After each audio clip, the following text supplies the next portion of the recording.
everyone, welcome back to another Anime Kingdom review. Yes, I know it's been a while since I've made a review on this.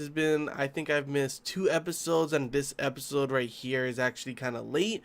But as you guys know, I've been pretty damn busy with finals and school and everything. And if you didn't, then yeah, sorry, that was pretty much what was pretty much not allowing me to watch all of the things that I want to watch. Final projects, final presentations, exams. It just, honestly, it sucked, but finally I am back, and finally I am here to talk about the newest episode of Shokugeki no Soma Season 3. And honestly, yeah, this episode, man, we finally get to see that David versus Goliath moment at the end that you saw.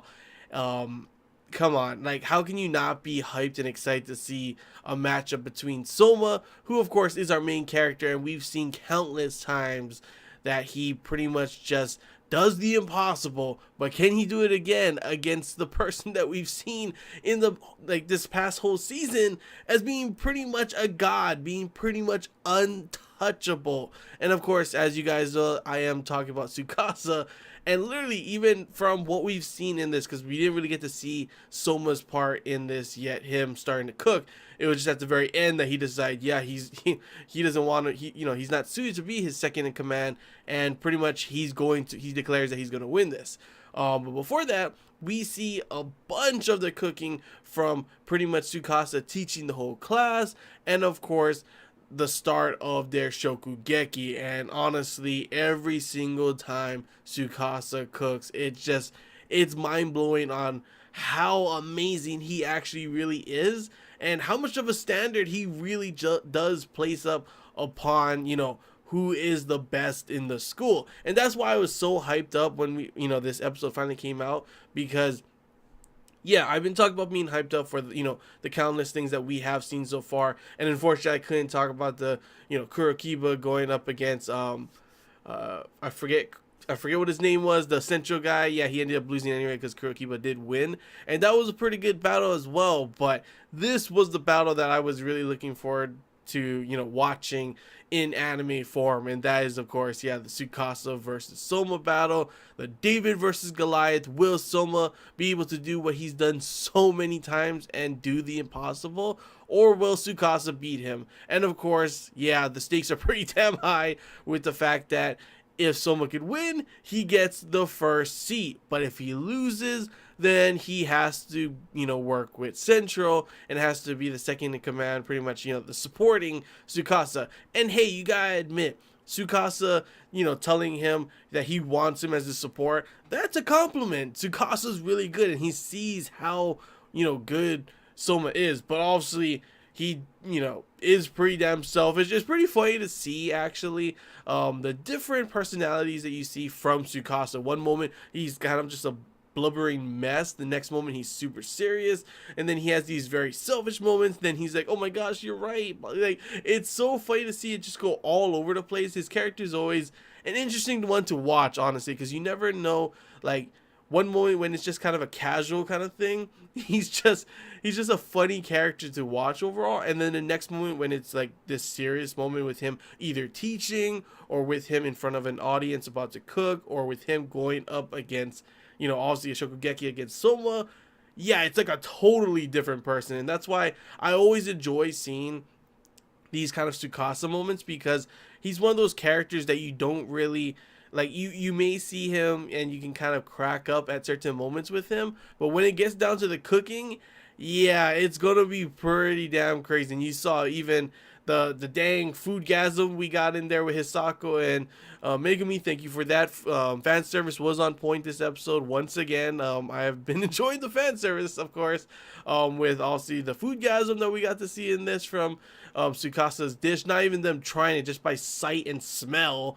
And then of course also getting to see once again another stripping scene with Erina, and this time also with Hisako. That was also nice to see. And another thing that was awesome in this episode was the beginning. It wasn't just all the craziness. Yes, all the hype did go towards the very end with Tsukasa going up against Soma, because come on, that was pretty damn hyped up. I'm not gonna lie, I'm definitely excited to see how the next episode will be, especially considering, guys, if you did not know, that this will be the last episode for this kind of like the first half of the season. They're splitting it up. The second half will be coming in the spring, so you're gonna have to wait for April. So yeah, that kind of does suck, honestly, but hey, I'm still super hyped up to see how this, the next episode will go, because that is pretty much the finale, which we all know when it comes to Shokugeki no Soma, the finales are pretty damn crazy and intense. So yeah, but let's get back to what I was talking about before. The other thing that I really enjoyed about this episode was the whole, like, pretty much getting to see Edina once again. Like, one of my favorite parts of this season so far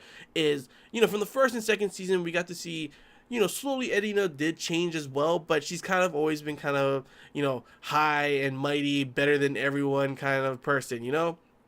And in this one, you got to see this huge dramatic fall. And I saw that some people were kind of like, I don't like how she became such a damsel in distress and everything. But that's the thing. That's how crazy Azami is. And I know a lot of people also, I saw some people saying that like they didn't like how it escalated out of nowhere. But in the way it was going, I think it's just a lot of people don't like the change, honestly.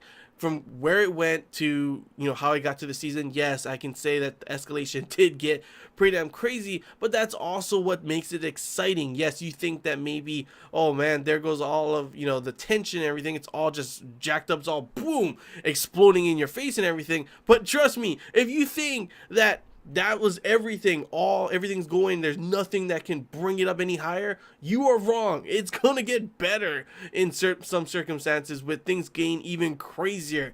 And I think that's pretty damn awesome. Like, I love the way the first and second season went, with how, it was more of yes, they were kind of in school. There was these moments where it would be pretty much them going up against each other. There was the tournament arc and everything, and those things were cool. But now we actually have someone that is bringing everyone together to have to go up against. It's two different kind of ways of cooking, from this gourmet cooking of Azami, to which I gotta say, when Tsukasa was talking about pretty much that the plan for Centro is to take away pretty much, take away all of the restaurants that cater to the masses, pretty much. So that's like all the fast food restaurants and stuff too, and all those, family diners and everything. And I'm over here like, you're gonna replace it with gourmet cooking, but hey, how am I supposed to pay for all of that? We know for a fact these gourmet cooking is gonna be pretty damn expensive, and that's the only thing that you're gonna have out. Yeah, that's gonna be a problem for a majority of the masses. You're only gonna have people that are pretty much have the money, that are rich, that can afford these kind of things, that are gonna be eating at your gourmet restaurants. Because unless you're planning on making it like these are the only type of dishes now, the gourmet kind of thing, but you're making it that the prices aren't that expensive, then maybe. But then there's no, grand, like, how you're gonna lose money that way, because these ingredients are very expensive when they have to get it, but they have to lower it because this is the only cooking kind of thing. This is the only way restaurants now, it made no sense in my opinion. I'm over here like, that's one of the things that I never really understood, because it kind of just destroys everything in that terms of how is the majority of the masses, which is not rich, going to be paying for all of these kind of things. That's one thing that I will say, like, yeah, it doesn't really make too much sense. But yeah, as I was saying before, the whole thing with Edina, the reason why her characters just had this huge dramatic change, and why I think it's really good, is the fact that, yes, the whole reason, of course, from her huge change from, being this all high and mighty to this damsel in distress kind of person, is because of how horrible Azami is. And that's something that I really like. It's something that gathers everyone to have to go up against. It gives them a threat, not just, before, if people think that this is just all predictable and all that kind of stuff, well, pretty much how Shokugeki no Soma was before was the fact that it would be, oh my gosh, what can make this even better? Well, let's have a Shokugeki, and if I lose, I'll be expelled. And I mean, that's just how it is. That's just pretty much the biggest thing that you can do. And that is why I've been enjoying this third season so far, because of the fact that it's had such a huge change, and that we actually have someone that makes things dramatic, that makes the tension rise and not just stay at the same level that it's been in the previous seasons. Like I said before, I love season 1 and love season 2, but I am also really enjoying season 3. And of course, with that, of course, follows the whole thing with Erina in the fact that her character has been brought down from being all high and mighty, and now you get to see her slowly develop more and more and more throughout this season. If you have not been watching and seeing that, then we might be watching a totally different thing, honestly, because there has been a lot of differences with how Erina has, started to think from pretty much everyone in the dorm, from Soma, from Alice, especially Alice in this episode. I really enjoyed it, honestly, seeing that Erina thought that Alice hated her because, of course, everything that she's done, from not sending all those letters back, and we got to see, of course, those cute moments again, once again, with Alice being, all little and cute again, and of course you get to see that how much of an effect that had on her. But she's not getting mad at Erina, she's getting mad at Azami, and that whole speech with her pretty much saying that she's not gonna follow what he says, she's not gonna let him get with what he wants, get away with what he wants. That's what I really did love, and you get to see how much of an effect that has on Erina. You get to see how much that has effect from Soma, of course, what he's been doing and how that's affecting Erina as well. And you slowly see her coming out of her shell, slowly see her becoming herself, being able to, not be scared of Azami and finally become her own person. And that is what we are seeing. That is the development that we are seeing with Erina. If we had her just straight from the start, all high and mighty, and then go in this path, it wouldn't be as impactful. But seeing her drop and fall from her graces, of course, from where she was before, because of what Azami did and his control on her, but now we are going to see her come up from that, and that just makes it so much more impactful, especially considering the fact that this is, of course, her greatest fear, which is, of course, her father Azami. And that is why I really have been enjoying this season. And honestly, I think that people just don't like change sometimes, but so far I've thought it's been going great, and this episode especially was awesome from the very beginning with Alice, of course, like I said, her speech against Azami, and then, of course, the numerous moments with Erina kind of thinking things over, and slowly, like, even Hisako has noticed that she has changed, and of course it is for the better. And of course, come on, there's a lot of cute tsundere moments with her.